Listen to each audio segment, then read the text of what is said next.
नमस्कार, मैं रचना शर्मा और चढ़दीगला डैम टीवी देख रहे हैं सभी दर्शकों का स्वागत करती हूं। आप देख रहे हैं हरियाणा के विशेष समाचार।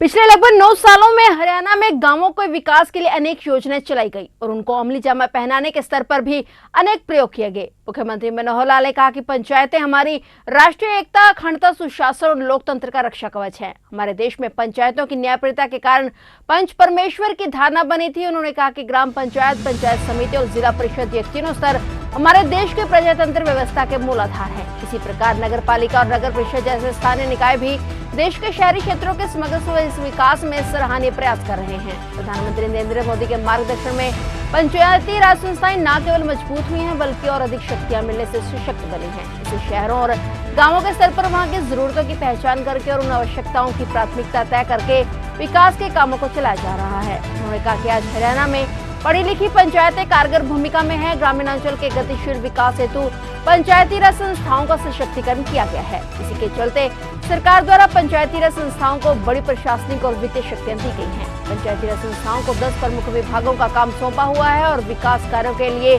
ग्रांट की राशि सीधे ही पंचायतों के खातों में जमा करवाई जाती है। विकास कार्यों में पारदर्शिता लाने के लिए ई टेंडर प्रक्रिया शुरू की गई है। 5 लाख रुपए तक के कार्य करवाने की शक्ति सीधे ही सरपंच को दी गई है। उन्होंने कहा कि गांवों के विकास की शक्तियां सीधे ही पंचायती राज संस्थाओं को देने के लिए जिला परिषद के अध्यक्ष को DRDA का चेयरमैन बनाया है और अंतर जिला परिषद का गठन करने वाला हरियाणा देश का पहला राज्य है। उन्होंने कहा कि प्रदेश सरकार ने पंचायती राज संस्थाओं में महिलाओं को 50% प्रतिनिधित्व देने का भी काम किया है। पंचायती राज संस्थाओं की वित्तीय स्थिति मजबूत करने के लिए ग्रामीण क्षेत्र में संपत्ति के मूल्य के 2% के बराबर स्टाम्प शुल्क का अधिभार लगाया गया है। उन्होंने कहा कि निर्वाचित प्रतिनिधियों और ग्रामीणों के बीच समन्वय के लिए ग्राम दर्शन पोर्टल शुरू किया गया है।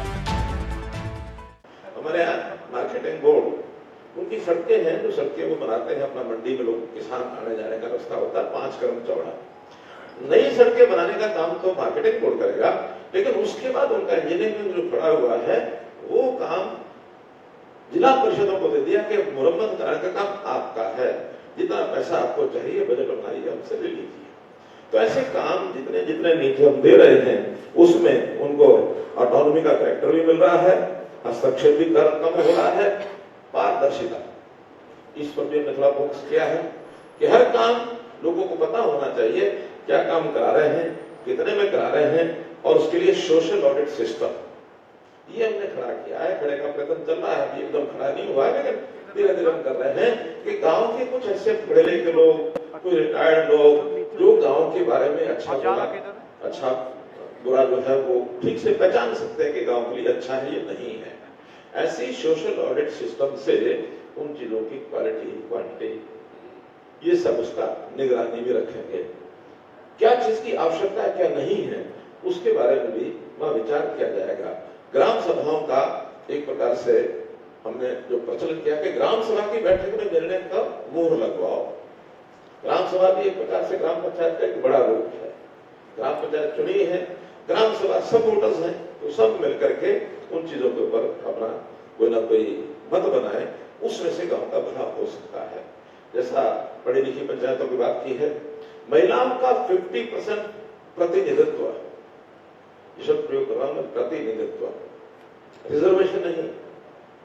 एक विवाद बना है कि आपने 50% रिजर्वेशन किया, आपने कहा नहीं प्रतिनिधित्व, अर्थात 50% महिलाएं होगी, 50% अन्य होंगे।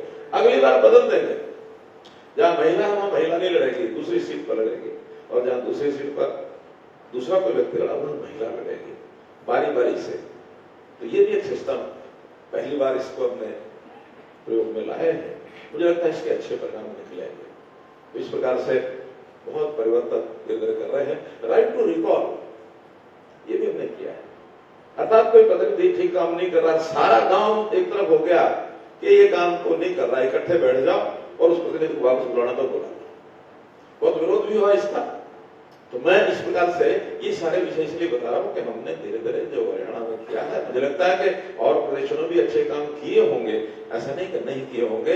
तो उस नाते से सब प्रदेश एक दूसरे की अच्छी चीजें, बेस्ट प्रैक्टिसेस को लेकर के आगे बढ़े। और ये जो 2 दिन का यहाँ शिविर लगाया जा रहा है, इसमें बहुत अच्छा जानकारियां मिलेंगी। मुझे खुशी है, मैं अभी चर्चा कर रहा था अभिनय जी से कि 15 साल बाद इस प्रकार का एक ग्रामीण पंचायत के लोक प्रतिनिधियों का ये परिषद का एक ऐसे सम्मेलन हो रहे हैं। आपको इस अवसर पर बहुत बहुत शुभकामनाएं, बहुत बहुत बधाई, धन्यवाद। मुख्यमंत्री मनोहर लाल ने प्रदेश की जनता की समस्याओं को दूर करने के लिए जनसंवाद कार्यक्रम चलाया है ताकि लोगों के बीच जाकर उनकी मुश्किलों को दूर कर प्रदेश के विकास कर सकें। और इसी कड़ी में सीएम मनोहर लाल ने हाल ही में जिला रेवाड़ी के गांव मामड़िया असमपुर में भी जनसंवाद कार्यक्रम के तहत लोगों की समस्याएं सुनी। इस दौरान गाँव के कुछ बुजुर्गों ने बताया कि 60 वर्ष पूरे होने के बाद भी उनकी वृद्धावस्था सम्मान भत्ता पेंशन अभी तक नहीं बन सकी है। इस पर मुख्यमंत्री ने तुरंत अधिकारियों को निर्देश दिए कि अभी मौके पर ही इन बुजुर्गों की पेंशन बनाकर इन्हें प्रमाण पत्र सौंपा जाए। इसके पश्चात अधिकारियों ने गांव चिमनावास निवासी लालचंद और आसाराम और गांव ततारपुर निवासी भूप सिंह और लाली देवी की मौके पर ही पोर्टल के माध्यम से पेंशन बनवाकर उन्हें प्रमाण पत्र सौंपा। मुख्यमंत्री ने जनसंवाद में कहा कि कुछ विपक्ष के लोग कहते हैं कि यह पोर्टल की सरकार है। अब इसी पोर्टल का फायदा है कि मौके पर ही पीपीपी के माध्यम से इन बुजुर्गों की पेंशन बनाकर इन्हें प्रमाण पत्र सौंपा गया है। उन्होंने कहा कि प्रदेश के किसी भी पात्र व्यक्ति को 60 वर्ष की आयु पूरे होने के उपरांत दलालों को पैसे नहीं देने पड़ते। उन्होंने कहा कि लोगों को पेंशन अपने आप बनकर उनके खाते में पैसे चले जाते हैं। मुख्यमंत्री की बात का समर्थन करते हुए गांव के 4 बुजुर्गों ने हाथ खड़े कर बताया कि उन्हें अपने आप ही पेंशन मिल गई है। इस दौरान मुख्यमंत्री ने बांसबडोली गांव में गोविंदपुरी अंडरपास की जमीन के अधिग्रहण को लेकर किसानों की मांग को पूरा करते हुए 40 लाख रुपए प्रति एकड़ के हिसाब से मुआवजा देने के भी निर्देश दिए। उन्होंने कहा कि किसी भी कारणवश विकास के कार्यों में रुकावट नहीं होनी चाहिए और न ही किसानों को कोई नुकसान होना चाहिए। मुख्यमंत्री ने सरपंचों की समस्याएं सुनी और विकास कार्यों से संबंधित मांग पत्र भी प्राप्त किए। उन्होंने मामड़िया गांव के बस अड्डे पर बसों के फेरे बढ़ाने, सभी तालाबों को नहरों के माध्यम से भरने, क्षेत्र के गांव में सब हेल्थ सेंटर की जर्जर हुई बिल्डिंग को दोबारा बनाने, पशु अस्पताल बनाने सहित कई कार्यों को पूरा करने के लिए अधिकारियों को निर्देश दिए। उन्होंने लोगों को जानकारी देते हुए बताया कि मामड़िया गांव के 17 लोगों को केंद्र सरकार और 14 लोगों को राज्य सरकार में नौकरी मिली है। मुख्यमंत्री ने इस अवसर पर कई दिव्यांगों को सुनने की मशीनें और ट्राईसाइकिल भी वितरित किए। उन्होंने इस दौरान गांव के एक 5 वर्षीय बच्चे सक्षम और 24 वर्षीय महिला सपना कुमारी को जन्मदिन का उपहार भी भेंट किया।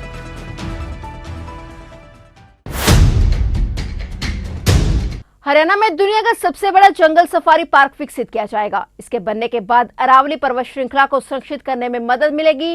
मुख्यमंत्री मनोहर लाल ने कहा कि राज्य में दुनिया का सबसे बड़ा जंगल सफारी पार्क विकसित किया जाएगा। इसके बनने के बाद एक और जहां अरावली पर्वत श्रृंखला को संरक्षित करने में मदद मिलेगी, वहीं दूसरे और गुरुग्राम और नूह क्षेत्र में पर्यटन को भी बढ़ावा मिलेगा। जंगल सफारी पार्क को 3 चरणों में विकसित किया जाएगा और पहले चरण को पूरा करने के लिए लगभग 2 साल का लक्ष्य निर्धारित किया गया है। मुख्यमंत्री मनोहर लाल ने कहा कि इस जंगल सफारी में सभी प्रकार के जानवर, पक्षियों की प्रजातियां जंगल सफारी में लाने का प्रयास है। वन्य जीवों की स्वदेशी प्रजातियों के अलावा हमारी जलवायु में रह सकने वाले, विदेशों से लाए जा सकने वाले जानवरों पर भी अध्ययन किया जा रहा है। उन्होंने कहा कि इस प्रकार के जंगल सफारी पार्क विलुप्त होती प्रजातियों को संरक्षित कर बचाने का भी केंद्र होते हैं। हमारा यह भी प्रयास है कि ऐसी प्रजातियों को सफारी पार्क में सुरक्षित रखा जाए। इसके अलावा राखीगढ़ी की पुरानी सभ्यता को सुरक्षित रखना और उस स्थल को विकसित करने आदि विषयों को लेकर भारतीय पुरातत्व सर्वेक्षण यानी ASI के साथ मिलकर हरियाणा सरकार काम कर रही है। उन्होंने कहा कि भारतीय पुरातत्व सर्वेक्षण ने साइट संग्रहालय और राखीगढ़ी गांव के भीतर पर्यटन के बुनियादी ढांचे के विकास के लिए योजना का प्रस्ताव तैयार किया है।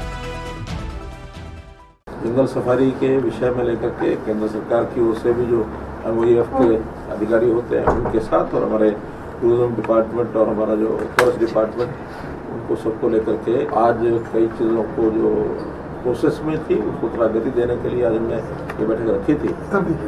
10,000 एकड़ पर ये जो है सफारी के लिए जगह चिन्हित की गई है और उसमें कुछ फॉर्मेलिटीज़ हैं, खास करके कॉर्पोरेशन गुरुग्राम, कॉर्पोरेशन मानेसर और म्यूनसिपैलिटी उनको कहा गया कि 7 दिन के अंदर हम सारी फॉर्मेलिटीज़ पूरी करें। और आज उसका जो कंसल्टेंट्स जो हमने एंगेज किए हुए हैं उसमें से एक कंसल्टेंट ने अपनी सारी प्रेजेंटेशन भी दिखाई है कि किस किस प्रकार से क्या क्या वो डेवलप करेंगे, क्योंकि अभी PMC हमको तय करना है। इसलिए 2 PMCs आए हुए, उसमें से एक हमने आज प्रेजेंटेशन देखी है, एक और देखेंगे, फिर दोनों में से जो भी अच्छा लगेगा उसको फाइनल करेंगे। तो ये थे हरियाणा के विशेष समाचार और नए समाचारों के साथ फिर से हाजिर होंगे। तब तक के लिए देखते रहिए चढ़ती कला टाइम TV और अब मुझे दीजिए इजाजत। धन्यवाद।